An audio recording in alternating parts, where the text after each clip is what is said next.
특별히 우리 아동부 어린이들에게도 주님의 사랑과 은혜가 가득 임하기를 바라겠습니다.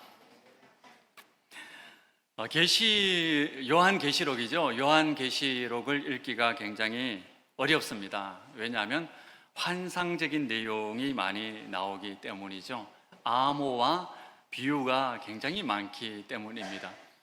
그런데 요한계시록을 읽을 때 목회적인 관점에서 읽는다면 굉장히 은혜로운 말씀입니다.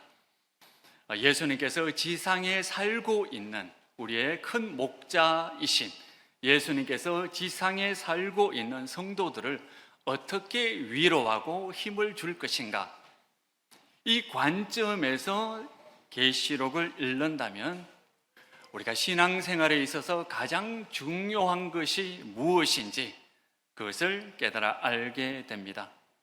오늘 말씀을 통해서 목자이신 예수님께서 우리에게 원하시는 것이 무엇인지, 또 우리를 위로해 주시는 것이 무엇인지 깨닫는 귀한 시간이 되시기를 바랍니다. 첫 번째, 예배는 신앙생활의 중심입니다.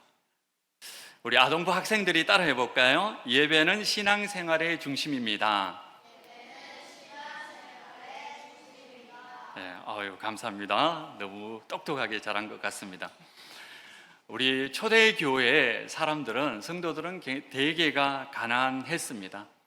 많은 사람들이 남의 집에서 종살이를 했습니다.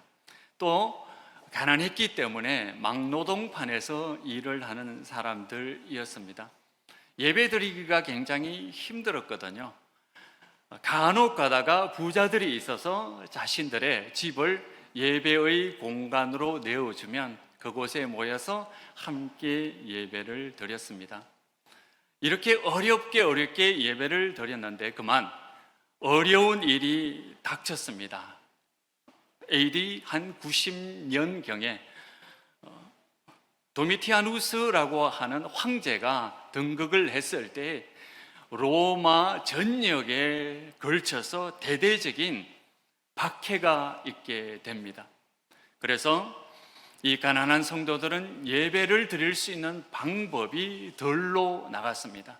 피곤한 모임이지만 사람들이 일어나지 않았을 때, 아직 해가 뜨지 않는 그 시간에 덜로 나가서 예배를 드렸습니다.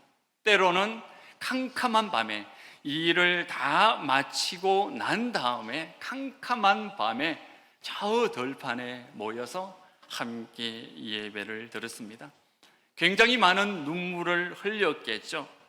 바로 이 시기에 주님께서 요한계시록에 말씀을 주셨습니다. 요한계시록을 읽어보면 유난히 예배드리는 장면이 많이 나옵니다. 왜 그럴까요? 너희들이 이 들에서 이 캄캄한 밤에 숨어서 예배드릴 때에 너희들은 홀로 예배드리는 것이 아니라 저 천상에서도 함께 하나님께서 예배를 받으시고 예배에 함께하고 있다라고 하는 그것을 확신을 주시기 위해서 요한계시록의 말씀을 주셨습니다. 우리 그림 하나 보겠습니다. 윌리엄 브레이크라고 하는 분의 그림입니다. 바로 오늘 읽은 말씀을 모티브로 해서 그린 천상의 예배 장면입니다. 하나님은 영광의 보호자 위에 앉아 계십니다. 24명의 장로들이 무릎을 꿇고 자신의 왕관을 벗어서 하나님 앞에 내려놓습니다. 24명의 장로는 누구일까요? 바로 온 성도들을 대표하죠. 주님의 보호자 바로 옆에는 네 생물이 있습니다. 주님의 명령에 따라서 언제든지 움직일 준비가 되어 있는 천사들입니다. 그리고 많은 눈이 있습니다. 온 세상을 단 한순간도 놓치지 않고 성도를 지켜보고 계신다라고 하는 그 사실, 그것을 보여주는 그림이죠. 성도가 살아가던 시대는 네로가 황제일 때도 있었고 도미티아누스가 황제일 때도 있었습니다. 때로는 부잣집의 못된 주인이 자신이 황제인 것처럼 성도를 괴롭힐 때도 있습니다. 그런데요, 천상에서는 단 한 번도 주님이 왕이 아닌 적이 없었습니다. 하나님은 언제나 밝은 눈으로 세상을 지켜보시고 믿음의 성도들을 지켜주시고 있습니다. 그리고 회개해서 돌아올 많은 사람들을 위해서 아직도 기다리고 계십니다. 성도들이 요한계시록을 읽을 때 이 천상의 예배 장면을 보고 얼마나 감격했겠습니까? 지금 이 고난의 시간에 우리만 예배 드리는 것이 아니고 하나님께서 천사들과 함께 우리의 예배를 받으신다. 그리고 우리의 예배를 받으시는 분은 바로 하나님이시다라고 하는 그 사실, 우리의 예배를 받으시는 하나님은 바로 온 세상을 주관하시는 왕이시다라고 하는 그 사실, 그것이 바로 초대교회 성도들에게 있어서 얼마나 큰 감격이었겠습니까? 지금은 사탄은 그 옛날처럼 우리에게 물리적인 폭력을 휘둘러서 예배를 빼앗아가고 핍박하지는 않습니다. 그 대신에 우리에게 물질을 주고 편안함을 줍니다. 그래서 물질에 대한 갈망을 더 심어놓고 우리가 온전히 예배드리지 못하도록, 주님을 바라보지 못하도록 합니다. 우리에게 명예를 주고 우리에게 힘을 주어서 하나님만을 바라보지 못하게 하도록 우리를 유혹하고 있습니다. 그때나 지금이나 언제나 예배는 우리 성도들의 신앙생활의 중심입니다. 우리가 예배를 놓쳐버린다면 우리의 중심을 놓쳐버리는 것과 마찬가지입니다. 지금 우리가 이곳에 모여서 하나님께 예배 드릴 때 저 하늘 위에서는 하나님께서 좌정하셔서 눈으로 우리의 그 모든 예배를 지켜보시고 우리의 영광을 받아 주시고 계십니다. 언제 어디서나 주님을 예배할 때 주님께서 우리의 눈을 열어주셔서 우리의 예배를 받아주신다라고 하는 그 사실을 명심하고 살아가는 주의 성도들이 되시기를 바랍니다. 두 번째 우리가 명심해야 되는 사실은 우리는 어린 양이신 예수님을 예배합니다. 우리 아동부 다시 한번 따라하겠습니다. 우리는 어린 양이신 예수님을 예배합니다.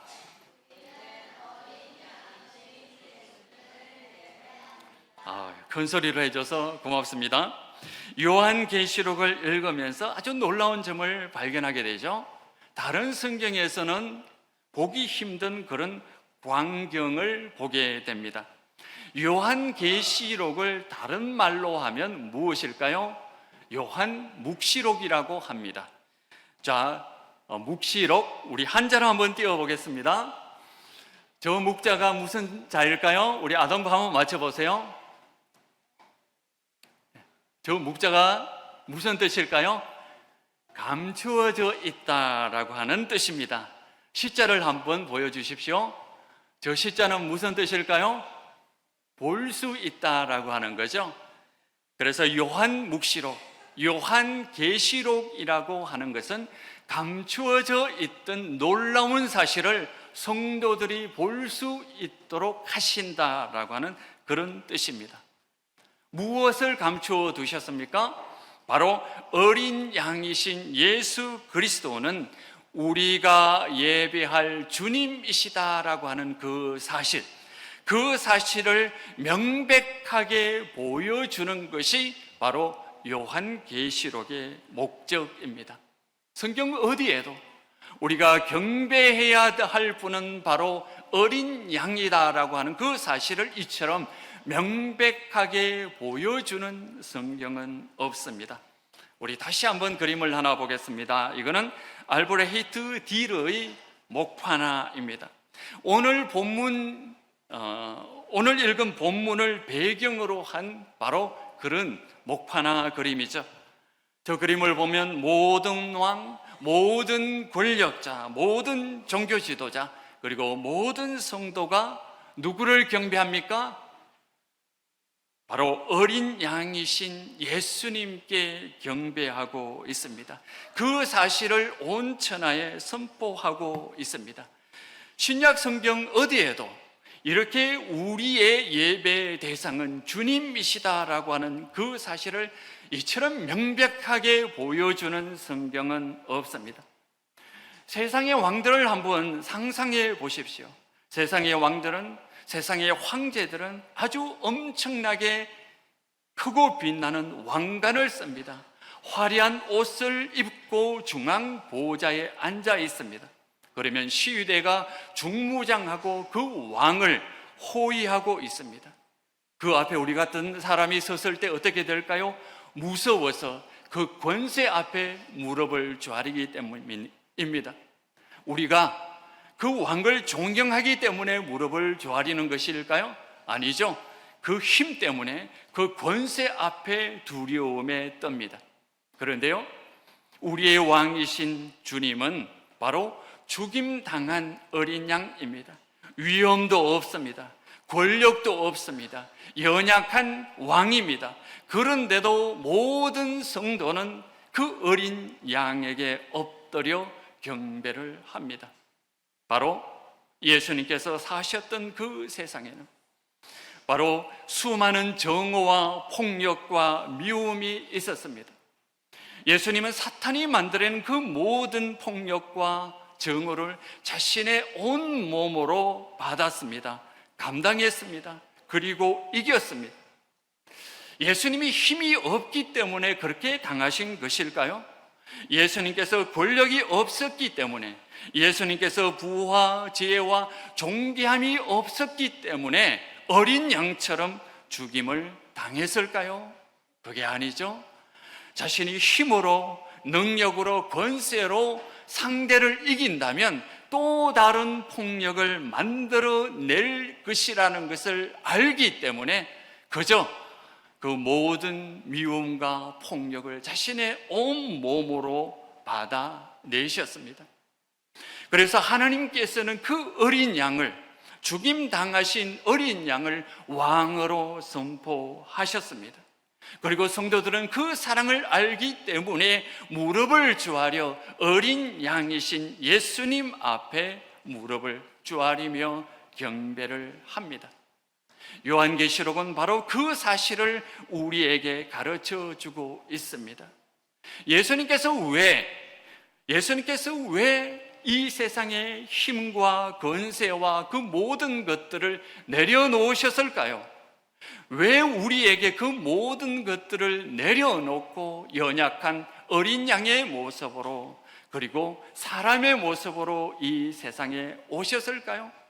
그것은 사랑만이 우리의 마음을 감동시킬 수 있다는 것을 알고 계셨기 때문입니다.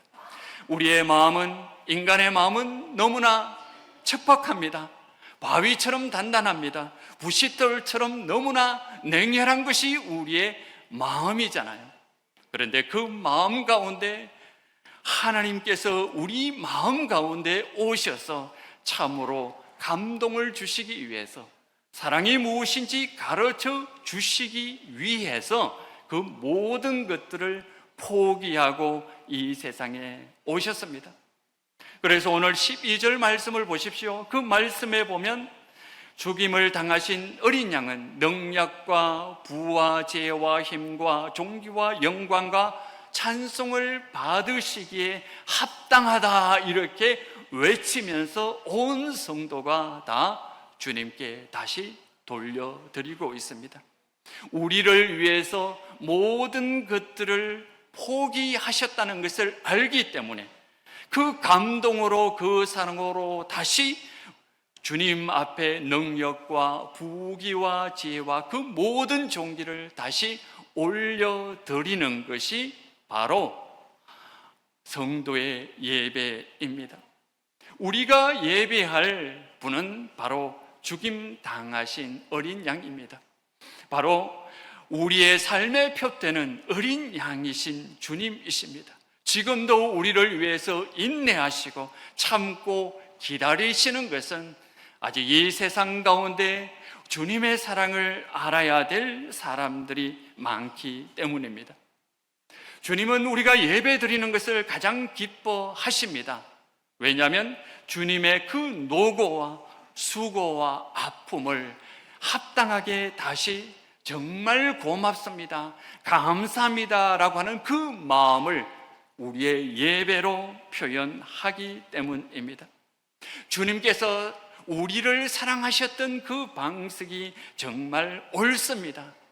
주님께서 살아가셨던 그 방식대로 우리는 다시 한번 살아가겠습니다. 완벽하지 않지만 그런데도 우리는 노력하겠습니다 라고 하는 그 다짐이 예배 속에 있기 때문입니다. 언젠가 우리도 계시록에 보여주는 그 하늘의 예배에 온 눈으로 명백하게 참여하고 볼 수 있는 날이 올 것입니다. 우리가 그 날을 고대하면서 지상에서 열심히 주님께 예배드리는 삶이 되시기를 바랍니다. 우리 중직자 여러분, 주님께서 우리를 중직으로 세우신 이유가 무엇일까요? 여러분은 이제 혼자서도 충분히 주님께 예배 드릴 수 있는 사람이 되었기 때문에, 충분히 예수님께 온전한 예배를 드릴 수 있는 사람이기 때문에 이제 연약한 성도들을 위해서 기도하고 또 권면함으로써 우리 교회가 정말 예배 드리는 공동체가 되라, 도움이 되라 라고 하는 그 의미로 중직으로 세워주셨을 겁니다. 우리를 교사로 세워주신 이유가 무엇일까요? 우리가 홀로 이제 우리를 위해 죽임당하신 그 예수님을 너무나 잘 알기 때문에 이제 우리 자녀들에게, 학생들에게 예배에 대해서 가르칠 수 있는 능력이 충분히 있다라고 하셨기 때문에 여러분을 교사로 불러주셨을 겁니다. 우리 찬양대원들을 찬양대원으로 불러주신 그 이유가 무엇일까요? 어떤 마음으로 예배 드려야 되는지, 어떤 자세로 하나님께 찬양하는 것이 기쁨인지 충분히 알고 있기 때문에 성도를 대신해서 온전히 주님께 영광 돌리라 라고 하는 그 뜻을 가지고 우리를 찬양대원으로 불러주셨을 겁니다. 우리가 무엇에 주님께 부름을 받든 그 주님의 부르심에는 예배가 있습니다. 주님께서 우리에게 위탁하신 소명이 있습니다. 그 소명에 헌신하고 충성하는 주의 일꾼들이 되시기를 바랍니다. 예배는 교회의 중심입니다. 세상의 많은 부침 속에서 교회가 흔들릴 때도 있습니다. 예배 드리는 숫자가 줄어들 때도 있고 많을 때도 있습니다. 그런데요, 예배를 포기하지 않는 교회는 언제나 되살아났습니다. 한국 교회도 그랬습니다. 1907년 평양에 있는 대부흥 운동이 일어났던 이유가 무엇일까요? 여러 이유가 있겠지만 그런데도 하나님의 은혜를 붙들고 하나님께 예배 드려야 되겠다라고 하는 그 성도의 삶을 통해서 나타났던 것이 바로 하나님의 역사입니다. 우리 도평교회가 언제 어디서나 천상의 예배에 동참하는 귀한 성도가 되시기를 바라겠습니다. 기도하시겠습니다. 하나님 아버지, 주님의 은혜와 사랑을 감사드립니다. 주님, 저희들의 눈을 열어주셔서 우리가 예배해야 될 대상이 어린 양이신 예수님이라고 하는 그 사실을 명백하게 알게 하여 주시옵소서. 늘 어린 양이신 주님께 예배할 수 있는 주의 성도가 되게 하여 주시옵소서. 우리를 예배 자리로 불러주시니 감사를 드립니다. 우리의 마음과 정성을 다하여 주님께 예배할 때에 하늘의 그 모든 보화와 은혜를 마음껏 누릴 수 있도록 도와 주시옵소서. 예수님 이름으로 기도드리옵나이다. 아멘.